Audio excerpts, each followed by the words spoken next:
The Secrets of Technology is brought to you by the StarQuest Production Network and is made possible by our many generous patrons. If you'd like to support the podcast, please visit sqpn.com/give. You're listening to The Secrets of Technology.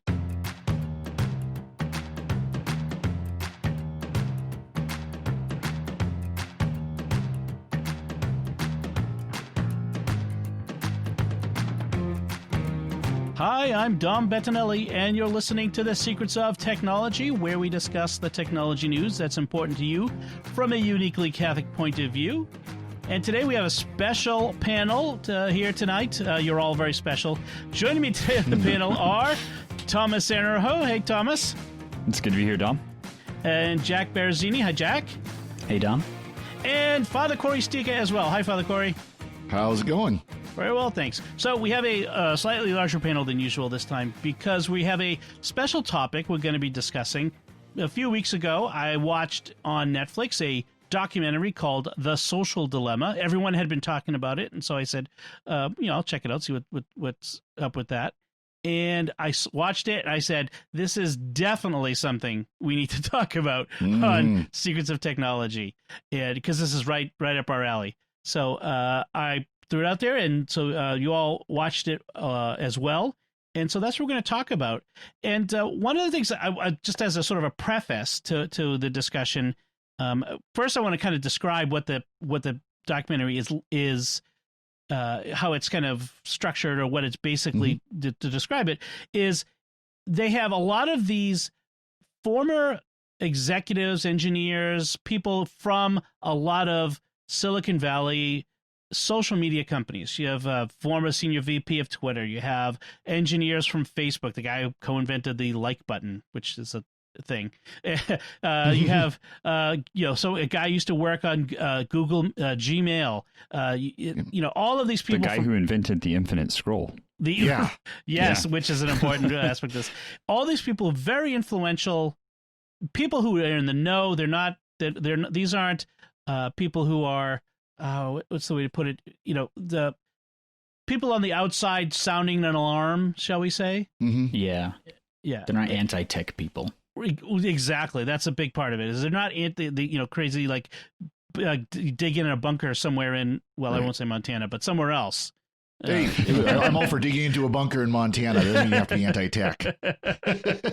But so what they talk about is, there's nothing really all that new at the top level of this documentary. We've known for a long time. We've talked about it, that social networks use a lot of techniques designed to keep us in the network, to keep us scrolling, to manipulate us, to keep us on their product, watching their ads, and making them money. Right? I mean, we knew that, right? Isn't it funny? Just last week we talked about how did Facebook know about the ad of a particular car dealer that was 1,000 miles away from the person because a relative or an in-law had bought a vehicle from that dealership. Right. That's right. So, and watching this documentary now, I have some better idea. Makes sense. And I think one important aspect before we start is this isn't all tech is bad. Yes. These aren't like, you every once in a while you hear of certain tech experts who basically just go off the deep end and throw away all tech. That's not what this is. These are people that they ultimately want to see tech used morally, ethically. Yeah. Right. And they all believe in it. That's the other thing. Yeah. Like the interviewer even pointed out that many of them, even in the things that they were saying, where they were feeling very pessimistic, they were still sounding very optimistic. Right. And that does come across in the way that they talk about things. Mm-hmm. It does. In fact, at one point near the end, you say to one of the guys they're interviewing, you sound very hopeful. And he goes, I do? I didn't realize that. I didn't mean to be. But yeah, they do make it clear that tech can be used for good. It's just, how do they put it? The business model is the problem. It's not so much the technology, but the business model of a lot of these tech companies is the how they call it surveillance capitalism. Right.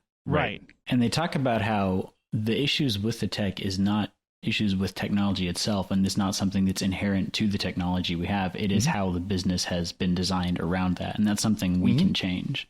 I was going to say also that it's not malicious. That these decisions that led to where we are now with the social media were not made to be malicious. It's just it was a slow, gradual step at a time, and eventually developed to this point of this monstrosity of this surveillance capitalism. There is a strong undercurrent among people who are users of the websites who believe that, it's designed to control us. It's, Big Brother. It's all, that sort of thing. But really, I mean, from my point of view and from the way they talked about it, it seems to me that there was so much talk in the early days of monetization. How is Facebook going to make money? How is Twitter going to make money? That they said, well, how are we going to do this? And this was the model they settled on, because frankly, we as users were not willing to pay for it. We weren't going to pay a monthly fee. We weren't going to subscribe to Facebook or Twitter. And we were willing to put up with some ads or whatever, just like we did with broadcast television for all those decades. And that's what we thought we were getting.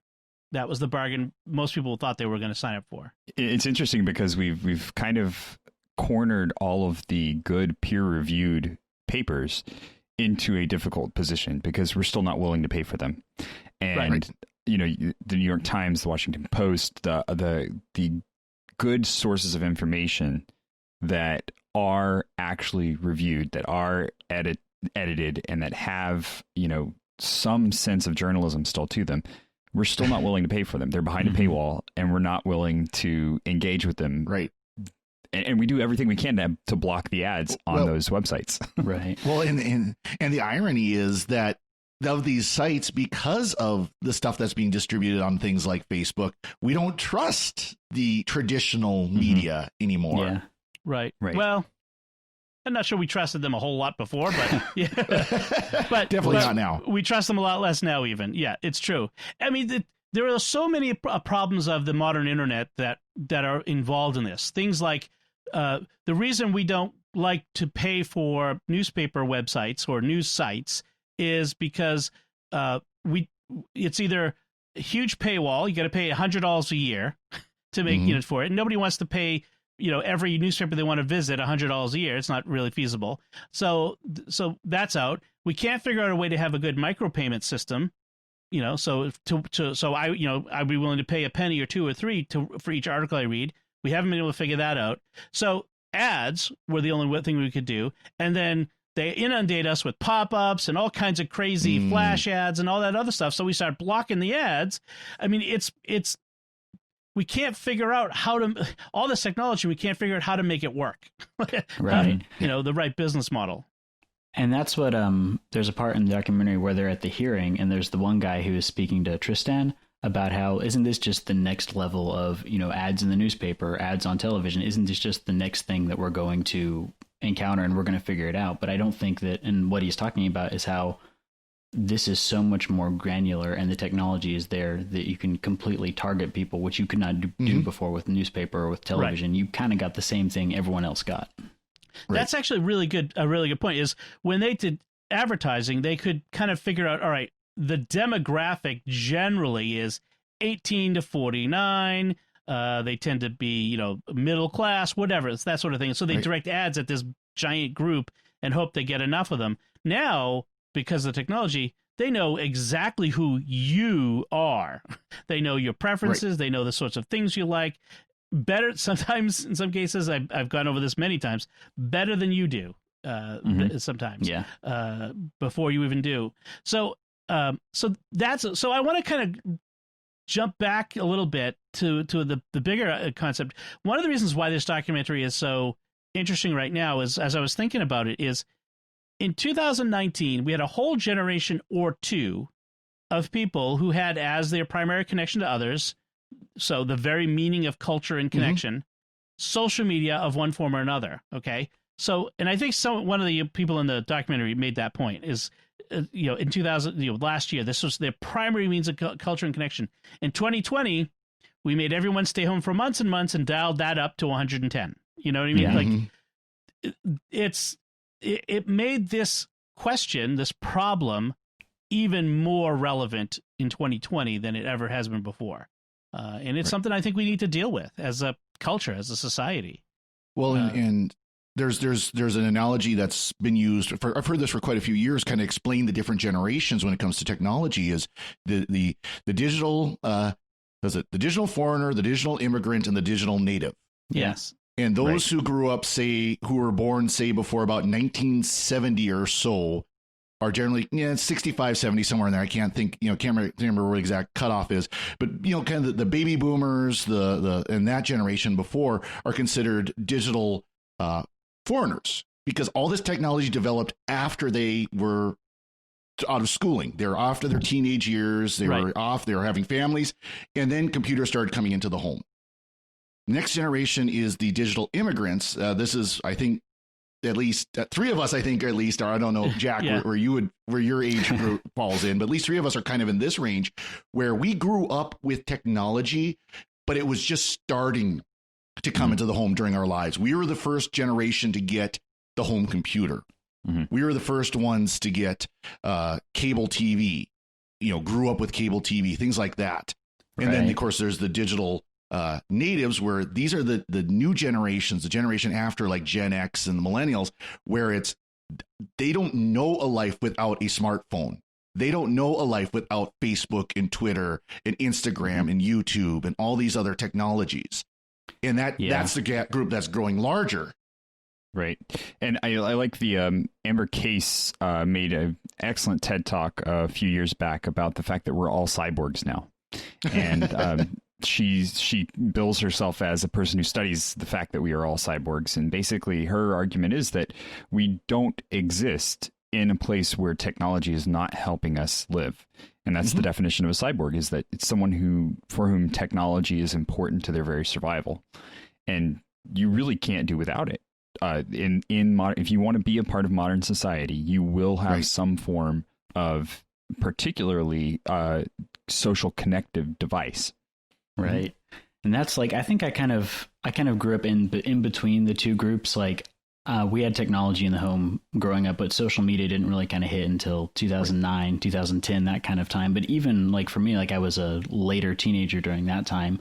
But like, for example, if Facebook didn't exist, I would not have ever met my wife. So I'm in that weird camp of like, I'm pretty anti-social media in terms of what a negative effect it's had. But without it, like major parts of my life would not exist. So it's a weird position to be in.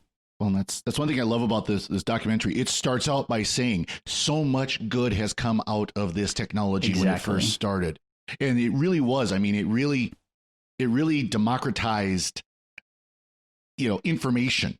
That was the big thing the internet was able to do. And I was kind of wistfully thinking back in the days of, IRC chat and things like that on the internet. We were talking about all these different earlier technologies, but it allowed anybody to be able to express their opinions, their ideas, their thoughts, and that's good and that's bad. Yep. But you didn't have to have a printing press. Yes. You didn't have to have, a distribution mailing list. It was just you posted it on Facebook and people who followed you saw it. Yeah.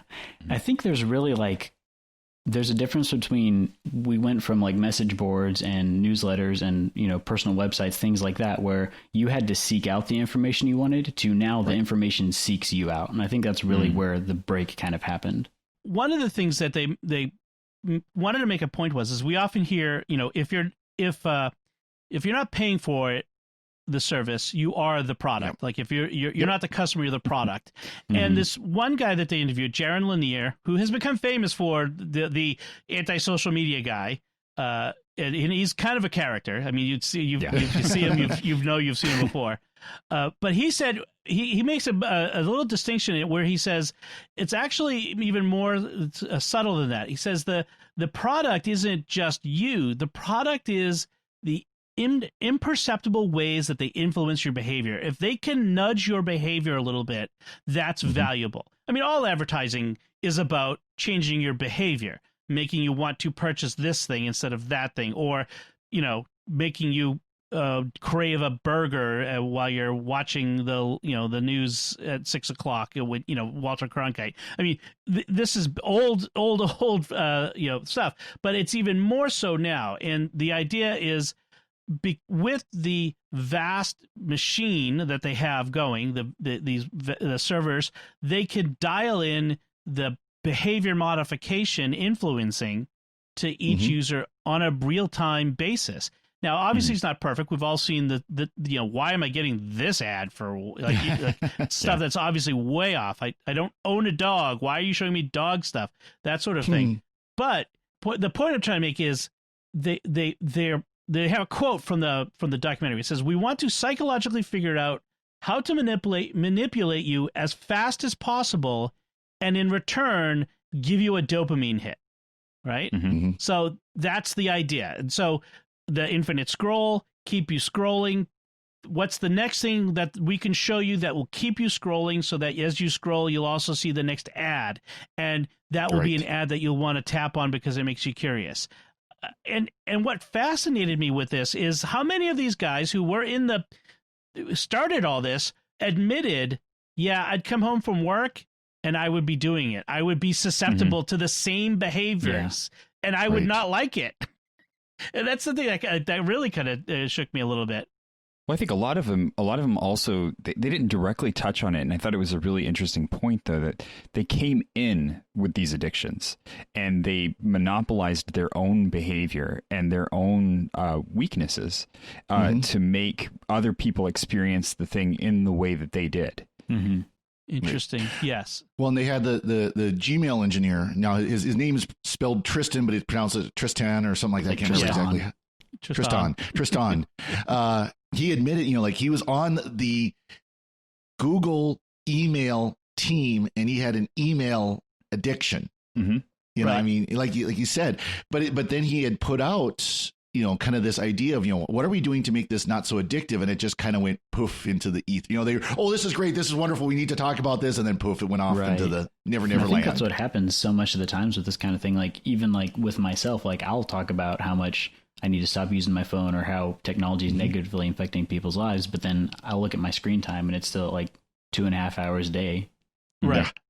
Yeah. I had a power outage here today. We were talking about this earlier. Like my power went out at 8 due to the weather and didn't come back till 3 p.m. And I was, astounded. And I, frankly, I live in a dead zone with AT&T, or I get no service in my house. And so I'm cut off, and I'm like, this is really weird. I'm cut off. I can't communicate with people. How does this work? I mean, I spent the first, 30 years of my life without constant communication with people, or 35 years, 40 years. I mean, it's crazy. And they talk about that in the documentary, where they have the part where the kid, he gets his phone screen broken and his mom says, if you can go a week without using your phone, I'll buy you a new screen. And they show him sitting in his room and he doesn't have his phone. He does not know what to do with himself. He doesn't know what to do with his internal thoughts. And I feel like that's what we all end up with a lot of the time, where you don't want to sit and just think. And like, we don't know how to be bored anymore. Yes. In fact, there's a blogger, Darwin Catholic, who's a very thoughtful person. He's a good one. Yeah. And he was writing recently about how he thought during the pandemic I'd have all this extra time to do all these other things, and I'm not going to watch TV. I'm not going to binge watch. I'm not going to do all these extra things. I'm going to spend all my time on this or that. And he realizes he didn't use that extra time to do, like, he's writing a novel and wanted to learn a language. He wasn't using his time to do that. He was just bored and was spending his time on, social media, just like, I wonder if there's anything new there. Scroll. Yeah.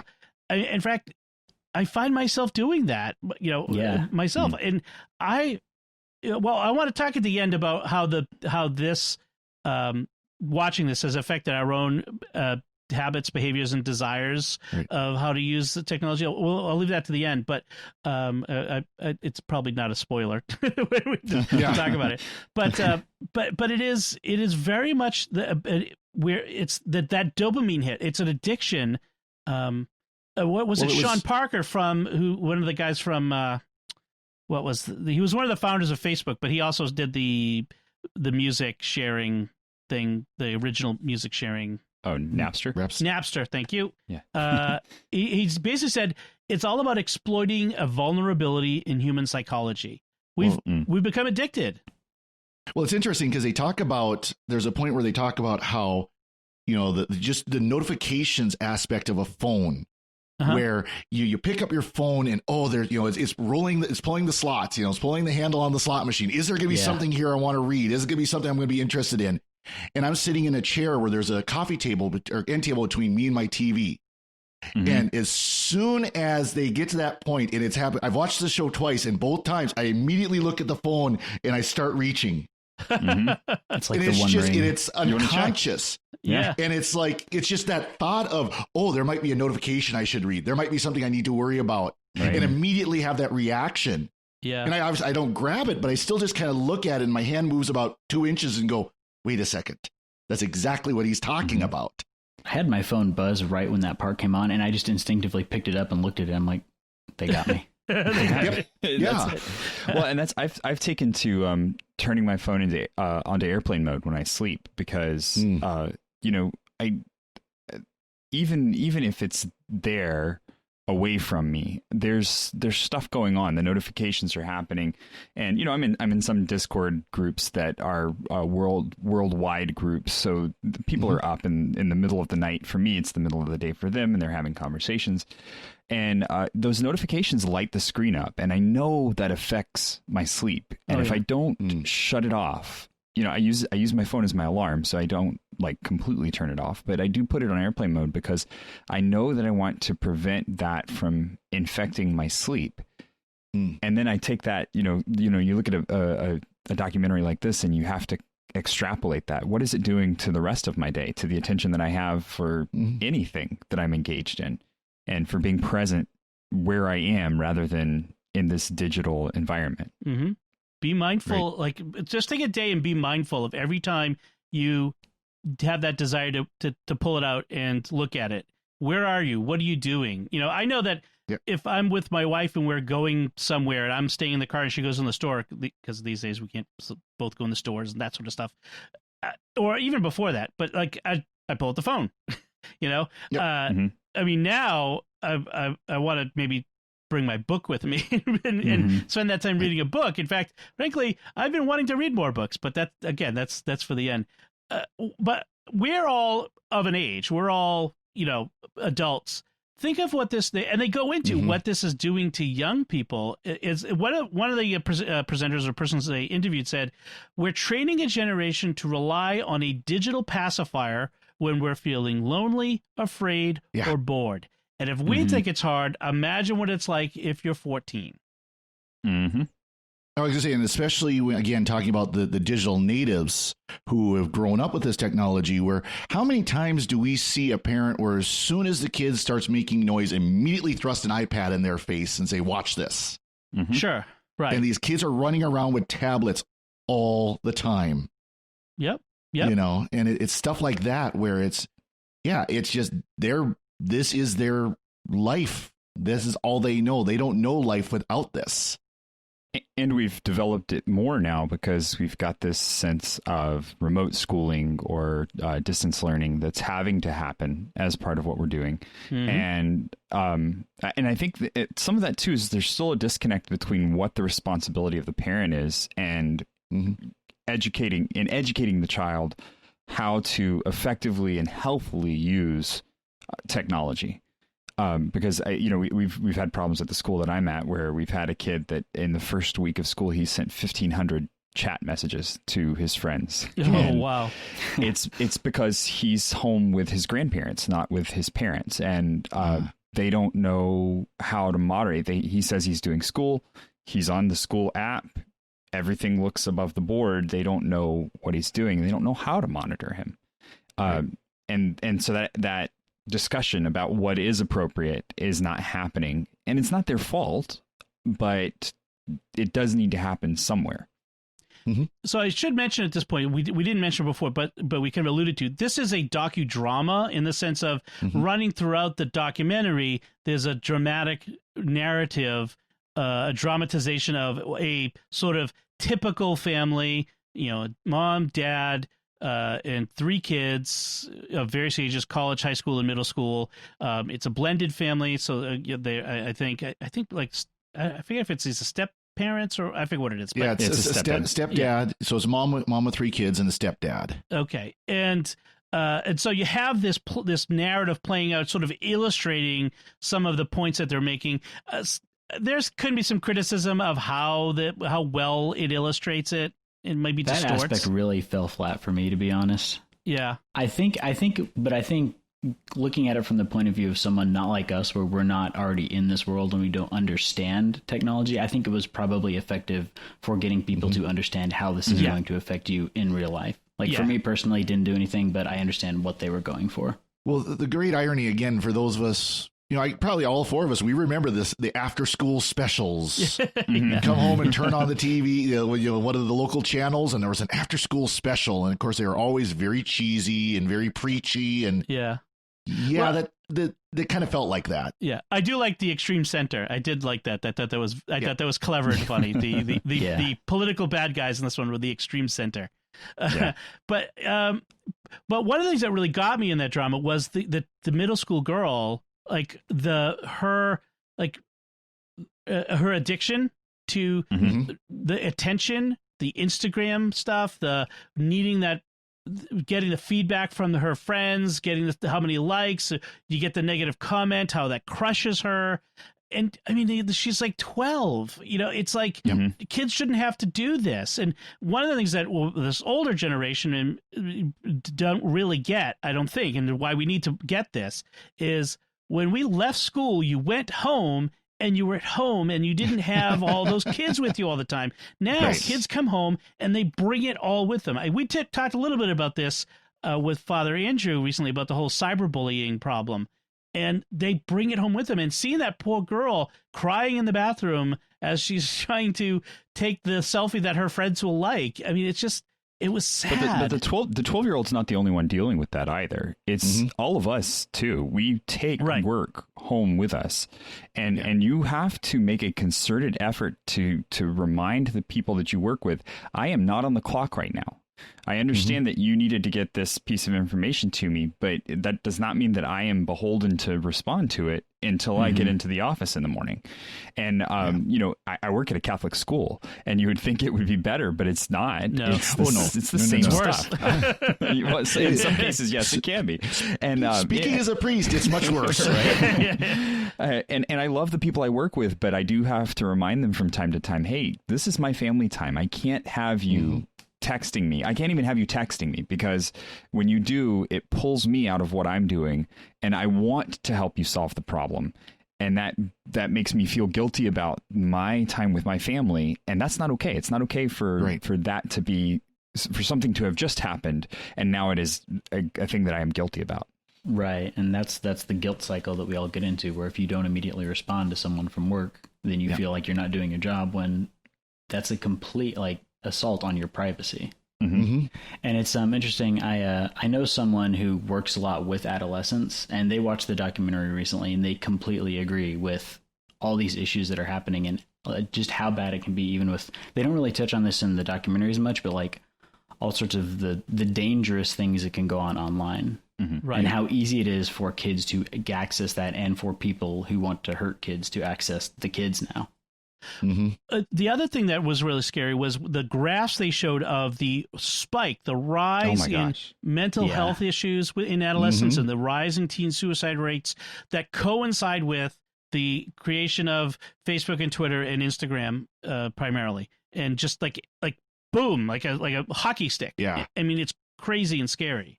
Now, of course, there's always the phrase correlation does not always equal causation. However, this is something that has actually been studied, especially over the last 5-10 years.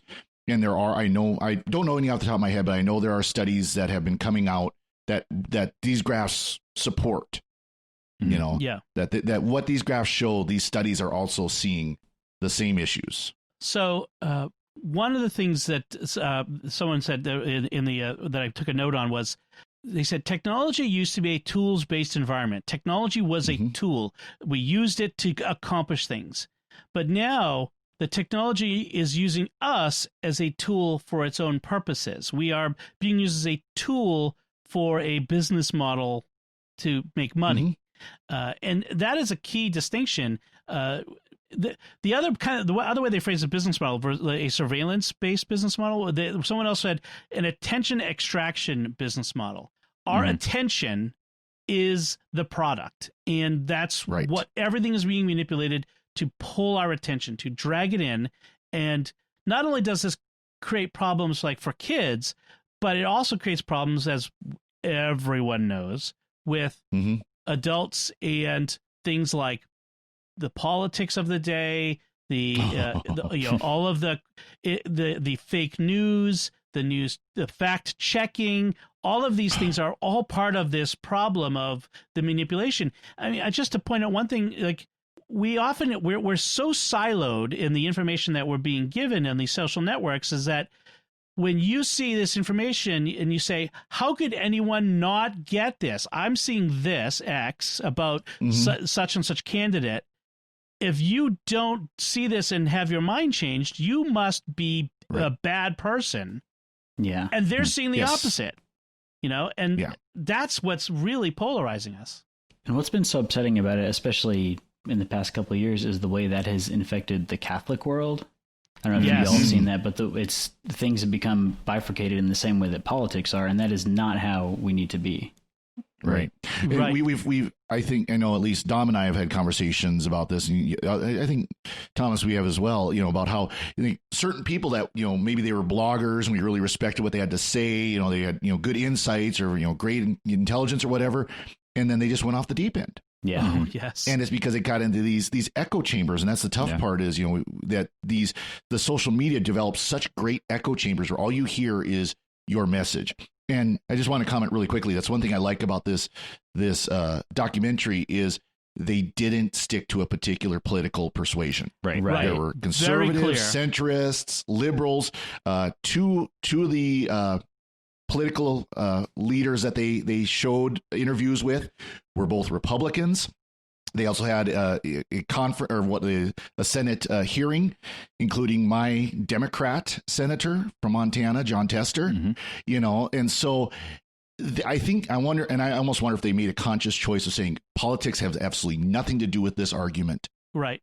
I think they knew they'd invalidate themselves if they made it seem one or the other. Well, and because it's not about a particular view, and that's the thing that I think a lot of people, because we get so caught in our echo chamber, we think that it's that political view that does this. It's that other group that is really banking on this. But the thing is it's not even about that particular view. What it is about, it's about the emotional response and trying to ramp up that emotional investment that you have. And so it doesn't matter what the political view is. In fact, it's completely irrelevant what the political view is. What they're going for is what words can we put in here that are going to make the most users have an emotional response. Right. And then they've gotten it to the point where they know that this group likes these words and this other group likes these other words. And so they're going to show the news to those people based with those words that, so you're talking about your clickbait titles. That's exactly how it happens. And they use the words that are going to cause the most emotional response. It also shows how with the internet, anybody can make a Facebook page and start saying whatever. And so you have all these people who we consider authorities when they're just some random person who happened to get lucky and knew how to work the system. Like we have so many people out there now who they're the authority on whatever subject, but they have as much authority as anyone else. Right. They just have a taller platform to stand on to be heard. They just speak loudly. Father Cory, to something you were saying about like the certain Catholic personalities or whatever personalities who have really fallen off the deep end. Part of it is chasing the algorithm. Especially if you've decided to make your living on these platforms like YouTube. If you decided to become a YouTube pundit or YouTube star, I know of a few people who had decided that, oh, this would be a great way to, really take my brand in a new direction. And you quickly realize is that you're not going to get attention. You're not going to get anywhere. You're not going to make a living unless you get viewers. And then you quickly begin to see, well, when I talk about this, I get this, the dial turns up a little more. So maybe I should talk a little more about that. Well, maybe I should talk a little bit more like that in this way. And maybe I should ramp up the outrage feedback loop. And pretty soon you've gone like full on deep end into this.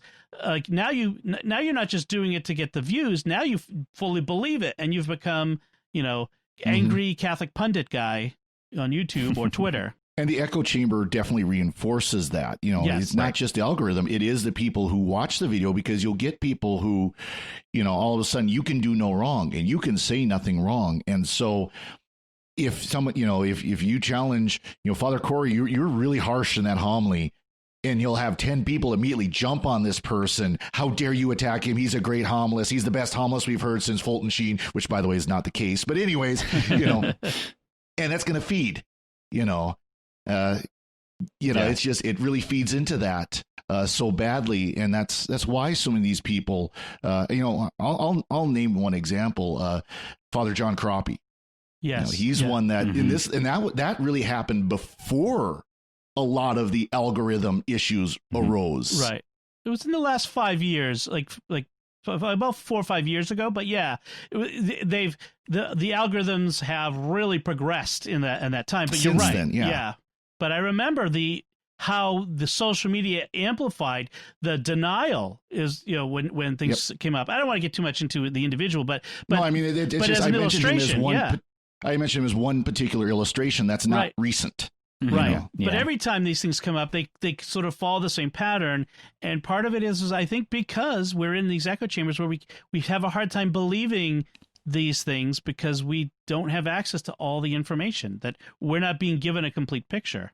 And that's another part of this that comes up with. They talk about false information. They've done a study. False information will spread 6 times faster on Twitter than the truth. We've created a bias system that makes fake news more profitable for these companies, and the AI is tuned to make more money for those companies. Ergo, it's going to make fake news more prevalent. It's just a fact. Well, it's like when you're more angry about something, people are gonna spread it farther, right? And spend more time on these networks, talking about it.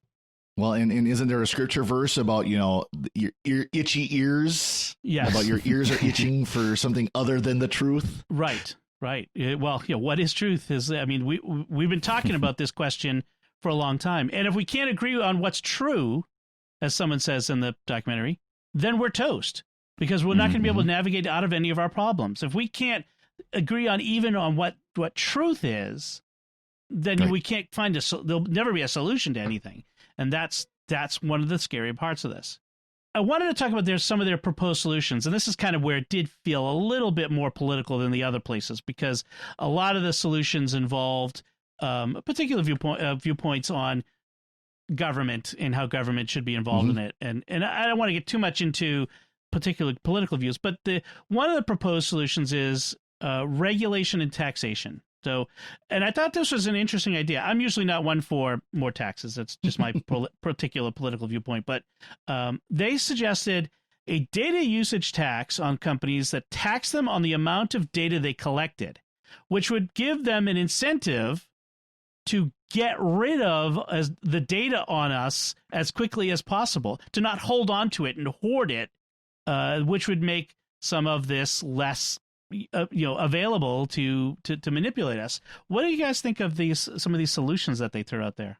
I think that a lot of them sound good on the face of it, but I could see them having a lot of loopholes and unintended consequences. Like, I feel like the companies would just figure out, okay, we don't need to collect all the data. What is the important data? And they just collect that. Right. Yeah. I feel like you almost need to have specific regulations about what you can collect and what you can do with it. One example recently is there's the COPPA Act, the Children's Online Protection Act. And the only impact that's had on YouTube is to make it so every time you upload a video now to YouTube, you have to click this is child safe, this is not child safe. It's done basically nothing to YouTube, right? But it means the content creators have to spend more time. And they can be demonetized more easily. And there's a whole nother string of fallout issues there. I think education is really the answer here. Again, it comes back to the fact that we don't know what is being collected about us. And and this is from a person who is very cyber aware, who's very in tune with this kind of stuff. Watching this made me immediately make changes on my phone. As I was finishing it, I went ahead and deleted the Twitter app. I turned off all the notifications that I'm getting. I'm still working on turning off all of the notifications that I'm getting. Yep. I'm fresh off my first watch here, so that's just so you know, kind of a reference point for it. But you know, I've been toying with the idea of just getting rid of my Facebook for a while, and it even came up in the Slack channel that the reason that many of us are still on Facebook is not because we're on Facebook, but it's because other people that we feel a need to keep in touch with or feel responsible to are. Yeah. And that's always been my argument for being on Facebook, is that that's where people are. That's where we should be. That's where we should be active. But I think we have to be more directed, all of us individually, in a personal way. We have to be more directed in the way that we do things. And the really amazing and kind of ironic thing here is that this could be the thing that saves the world, that it really pushes us to that edge where we start thinking about not just what's convenient, not just what's easy, not just what's there, but about the greater good. So I'm going all the way back to Cicero here, talking about the the summum bonum, and the four great things that he brought up. This is a Stoic principle that then became part of Catholic philosophy later on, was wisdom, temperance, courage, and justice. And if you can't evaluate the things that you're doing online against those four virtues, then you should really be questioning why you're doing them. It's interesting that today, of course, as we're recording this, it's the feast day of St. Jerome, and it's actually the 1600th anniversary of St. Jerome's death today. Oh, wow. And the only reason why I know that is Pope Francis brought out an apostolic letter regarding St. Jerome. And of course, St. Jerome is known for having a sharp tongue that will rival anybody on Facebook or YouTube or Twitter. I mean, if he had Facebook or Twitter, he'd probably have been banned 5 times over by now. But he also was very charitable and loving towards those he did spiritual direction with, towards those he was working with, and really towards those he agreed with as well. But he had both sides. And I think that's one thing we do miss on the social networking sites sometimes, is we see the sharp tongue side and we don't see the private, charitable side. Yeah. And that's part of the issue, is learning how to control that. And, and sometimes maybe just sitting down and saying, no, I really don't need to post that. Yep.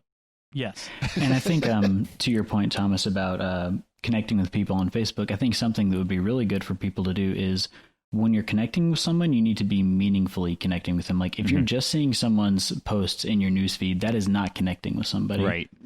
So we need to make sure, if this is actually a friendship that we value, we need to reach out to the person and speak to them as a person, not just as pixels on a screen. Right. And I think Jaron Lanier brings it up in the documentary. He talks about YouTube. Don't just click on the video that was presented to you by YouTube. But the same thing can be said about your infinite scroll. The same thing can be said about, I have one of my friends who's really good at LinkedIn. He makes a point. He writes down each day of the week whom he is going to contact on LinkedIn that day. And that's what he does. He gets on, he writes a note to that person that is directed to them, that's about them, that's about what they're going through, that's about maybe how he could help. But it's very directed. He's not just there to watch the feed. He's not just there to kind of be part of the stream of things that's just going along. He's there to make a change and for a purpose. Well, again, how many times do we sit there? It's, 11 o'clock at night. We know we should be in bed. Our eyes are bloodshot and we're scroll. And of course, the stupid scroll wheels on the mouse really don't make that much easier. Just scroll.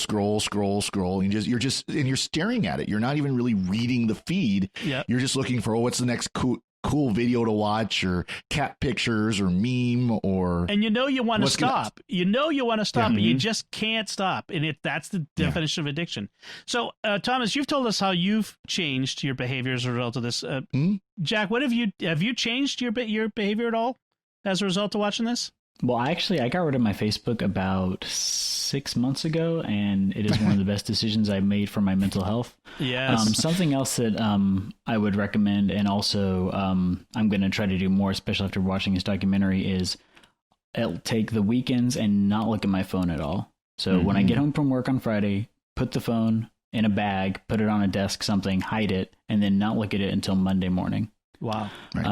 And I'm actually considering getting like a burner phone as like a secondary contact phone and be like, hey, if it's an emergency, use this number. Otherwise, talk to me during the week or I'll get to it eventually. Cheap flip phone or something like that. Yeah, exactly. And another thing I think that would be good to do is, like I was talking about earlier, about engaging people meaningfully, is remembering that no matter what someone is saying online and however angry it makes us, they're an actual person with their own thoughts and their own feelings. And we have to understand that a lot of people may be coming from a place that we're not going to understand because they have different experiences from us. And so just like, what is it that Bill and Ted say? Be excellent to each other. Be excellent to each other. Yes. And party on, dudes. Father Cory, how have you changed as a result of this? I have. I did the same thing where I shut off the Facebook and Twitter tabs on my browser. Facebook, Twitter, and Reddit, those are all gone. I pulled them off of my phone. I did keep Facebook Messenger, and only because that is, a good way to get a hold of people. You talk about, using Facebook, but using it to make connections with, well, that's one way to do it. Although it's still a very irritating way to do it. It still can be very distracting and addicting.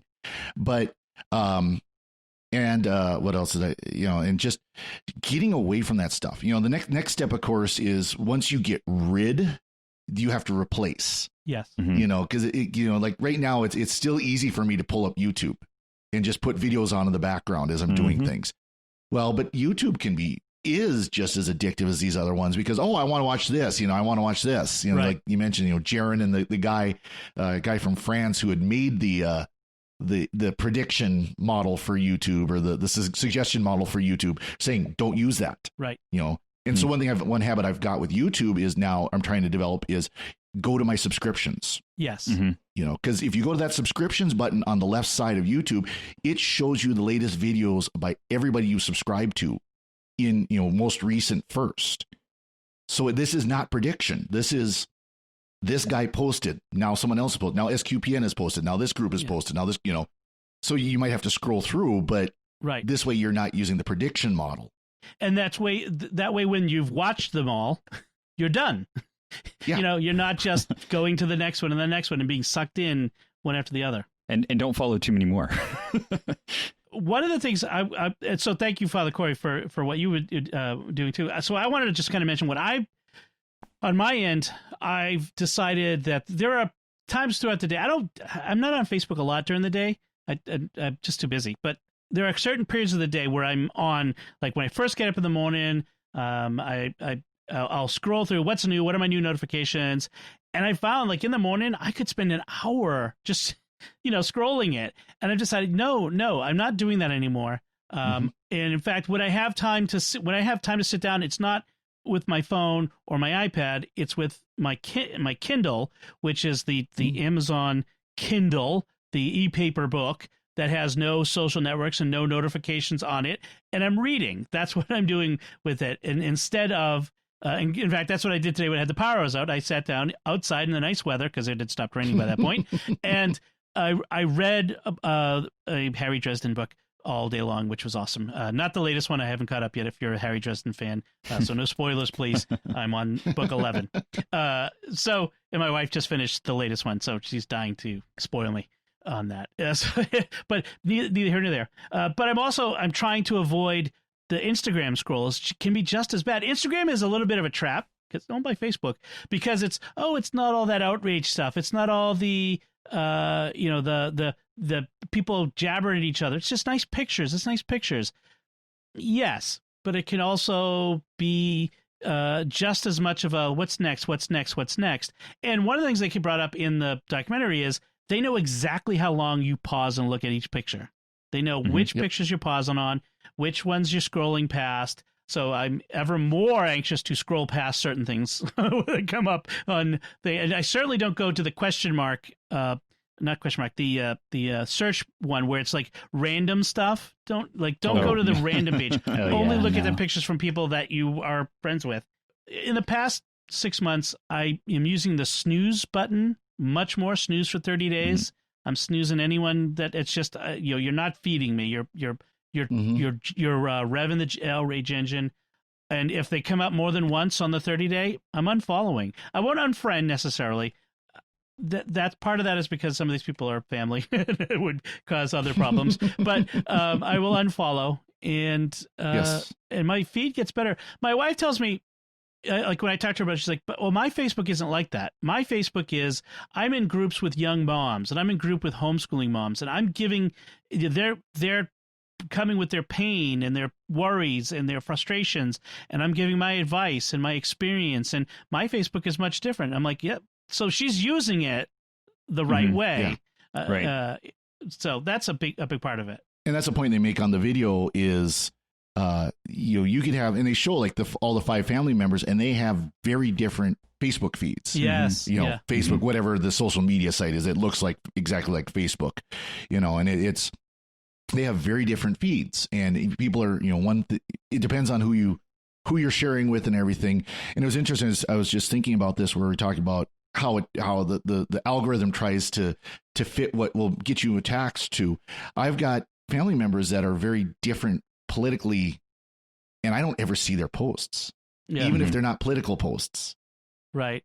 So that really does show what it's doing. So one thing I wanted to mention just at the end of as we kind of wrap up here, I am cautious enough about this documentary that it's not perfect, because I do want to point out that the documentary streams on Netflix. Okay. Mm-hmm. A company that uses the same kinds of recommendation engines and algorithms that are vilified in this documentary. That issue came up in our house. Yeah. And it is suspiciously unnamed at all in the documentary. So take that for what you will.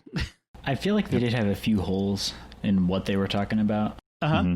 Like they did not mention a few specific things, like Netflix being one of them. I don't think they also mentioned the cyberbullying aspect as much. They touched on it briefly, but I don't think they went into that as much as maybe they should have. Uh-huh. I understand that, you got time, but yeah. They didn't have anyone from Amazon on there either, which I thought was an interesting omission.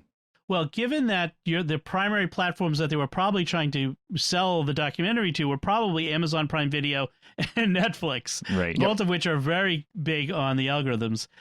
So yeah, it just have to. There was one funny bit at the very end after the credits. They were like they threw up on the screen big letters, "Follow us on social media," and then a beat. Just kidding. Go to our website and continue the discussion there. I thought that was amusing.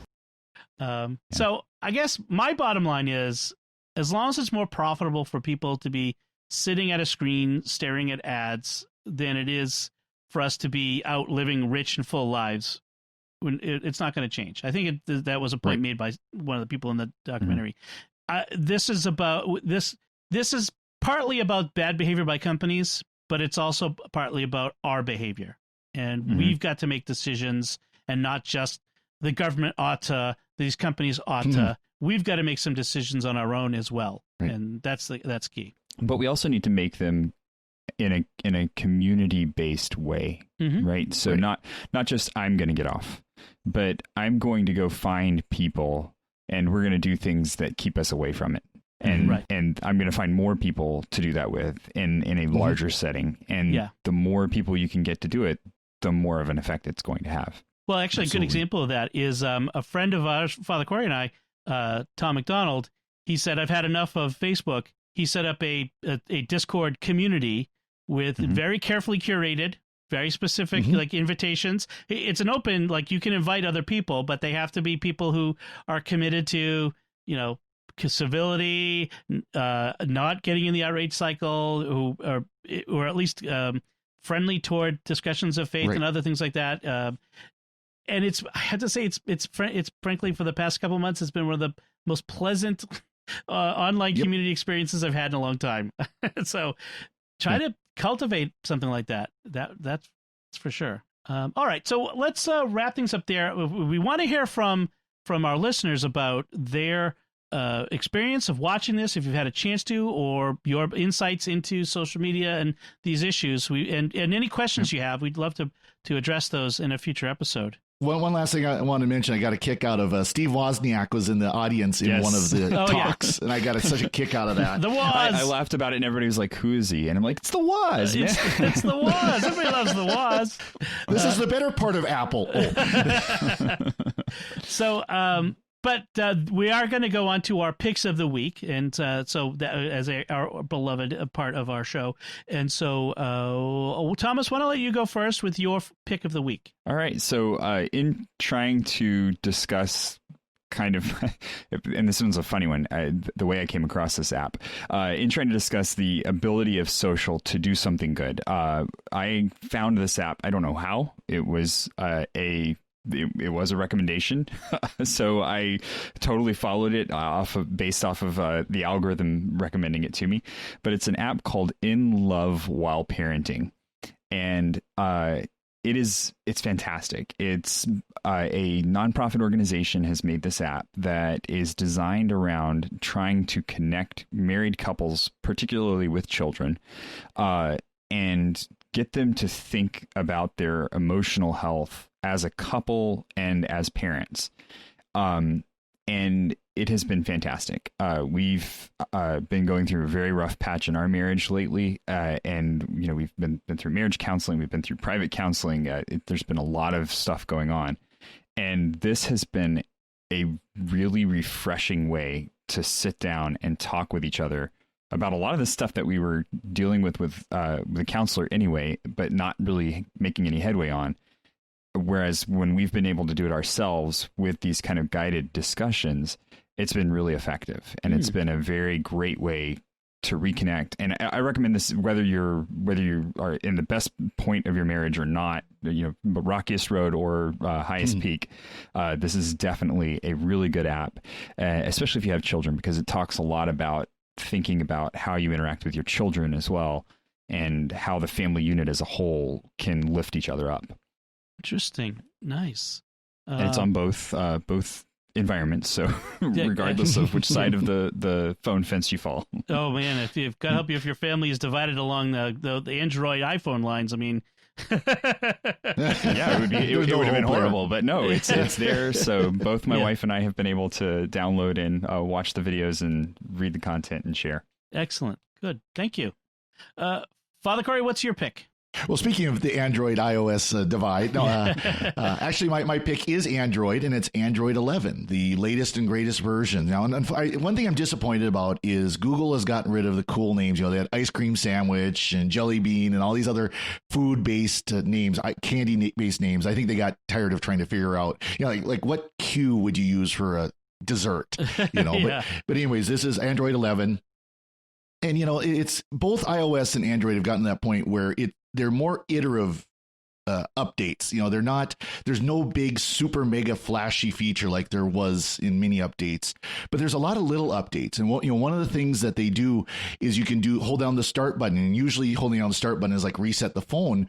Well, now on Android 11, it'll have some widgets there where if you've got I've got a Nest thermostat, I've got, some of the Google Home devices, smart bulbs, things like that. I can all control them just by holding down the start button. I don't even have to, or the power button. I don't even have to unlock my phone to turn on the bedroom light or to adjust my thermostat, things like that. Google Pay is also on that, where you can set up your credit card. So you're at the store, you just hold down the button, pick the credit card, snap it against the NFC reader, and it goes. Things like that. Talking about the doing the announcements and everything, doing the pop-ups and everything. It'll break out conversations from the rest of your alerts, so that you'll just see I just got a text message, I need to take care of this. Oh, that's just a notification from Space Weather app or something like that. I can worry about that later. So that's really kind of nice just to see those right at the top of the screen when you look at it, because especially if you're waiting for a text or something like that. Of course, then they're doing more with privacy and security. Both Apple and Android are seeking to be much more conscious about that. So it's kind of neat to see that they're actually being more serious about it. And one thing I was looking at, they do have the health, not health, but the device, not device health. Like I just blanked on the words they use for it, but how you use the device and how long you use the device and all that kind of stuff. And they show you, here's how many times you've unlocked your phone. Here's how many times you got a notification. Here's how many hours you spent and what device or what apps you've used it in and things like that. So a lot of tools that can help out with these kind of things, that we're talking about today. So if you happen to have an Android phone, of course, this is the biggest complaint about Android because it's not just Google making the devices. You have to wait till yours comes out. Of course, I've got a Pixel 4. I've got, the Google official. Direct line to Google there. Oh, yes. I got it like within the week it came out. It was like right away. But if you can get it, I encourage it. It's really nice. It's run really, really well for me so far. And I think it looks pretty good. And again, some of these features that they've added to 11 are pretty interesting, and they do a lot of good stuff. Yeah, the one you were looking for was digital well-being. Digital well-being, thank you. Yeah. That does sound interesting. And apparently the digital well-being has that bedtime mode, Thomas, like you were talking about, where it it puts that phone, boom, and switches the screen to grayscale, which is interesting. Kind of time to go to bed. No, it's less interesting to look at. No color for you. Forget the dimming it a little bit reddish. It's like no color for you. Excellent. Thank you. Jack, what's your pick? So my pick is not a specific app or a specific service. It's just the general concept of if you feel like you have something to say, like if you're a creative, like you want to start doing writing or music or photography or anything like that, rather than concentrating on your Facebook page or Instagram, start your own website where you can have your own identity and your own content. And that way everything is curated and you're not just going to be part of an endless feed. Yes. I've had a blog for 20 years. Which sounds weird to say that, but I have at batnet.com, and it's unwieldy at this point because it's so huge, the database. Having your own place on the internet that's yours, and no one can come in and fact check you, or say that your post about St. Augustine is not permissible. Like I had last year. That's your place. And I wholeheartedly agree. You can use Squarespace or WordPress. There's a lot of different options depending on how granular you want to get with your control, but it's not hard to do. And if you feel like you have something to say, or even if you just want to do it as a hobby, like you don't have to worry about other people's approval. Just, have fun with it. Agreed. And I do kind of get the feeling that blogging or something similar to it is starting to come back. I think, because as Facebook and the other social media really took off, blogging just died or almost completely died. And I think it's starting to come back slowly as people are realizing, hey, this is, this isn't curated by Facebook. You don't have to worry about the algorithms. Right. It's what I post is mine. Yeah, I agree. Thank you. So my pick this week is an app for your phone. If you have for an iPhone, if you have iOS 14, the big thing is widgets now. Everyone's doing widgets on their home screens. I mean, I'm so glad Apple invented widgets on your screen for your phone. Yeah, Android never had them before Apple did. Have thought of that. but I'm a believer, and I've long wanted widgets. I have to say, I gave it to Android. I wanted to Apple to do it for a long time.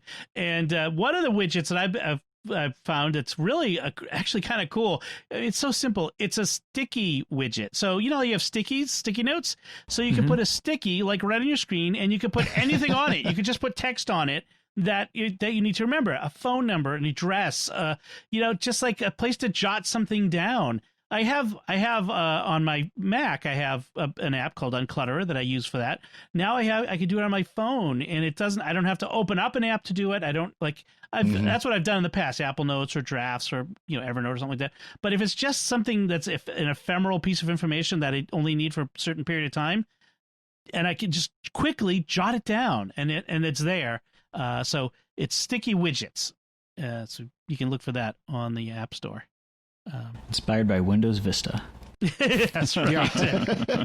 Hey, Sparky, it looks like you're trying to write a sticky note. Can I help you? Yeah. All right. I think that should do it. We're going to wrap things up there. We first want to take a moment to thank our patrons who make it possible for us to create the secrets of technology, including Daniel M., Daniel B., Brian R., Catherine L., and Gregory S. Their generous donations at sqpn.com/give make it possible for us to continue the Secrets of Technology and all the shows at StarQuest. You can join them by visiting sqpn.com/give, and that keeps us from running ads and having algorithms and all that other sort of jazz. We just rely on your tax-deductible donations, by the way. We are a non-profit organization. I just wanted to make sure I don't know that we bring that up enough, but the SQPN, the StarQuest Network, we are a non-profit, and we do this in a non-profit way, and so your donations go the furthest that way. So that's it from us. What did you think about the social dilemma, our discussion, anything we had to say? If you have questions, let us know by commenting on the show at sqpn.com/technology or the, ironically, SQPN Facebook page. It would be ironic to post it there, facebook.com/StarQuestMedia. Or send an email to technology@sqpn.com, and we'll put links from our discussion and our picks of the week on our show notes at sqpn.com. If you've not yet done so, make sure you've subscribed to the show in Apple Podcasts, Google Podcasts, Stitcher, TuneIn, your favorite podcast app, or go to the SQPN YouTube channel, subscribe to the show. Don't just let it be recommended to you, and then hit the bell to get notifications, but turn them off on your phone. Only get the notifications inside YouTube. I'm not going to ask you to do something that I wouldn't do myself. Until next time, Jack Barazzini, thank you for joining me in sharing the secrets of technology. Thanks, Dom. Father Cory Stika, thank you as well. Thank you, Tom. Thomas Sanderho, thank you too. It was a pleasure. And once again, I'm Dom Bettinelli. Thank you for listening to the Secrets of Technology on StarQuest.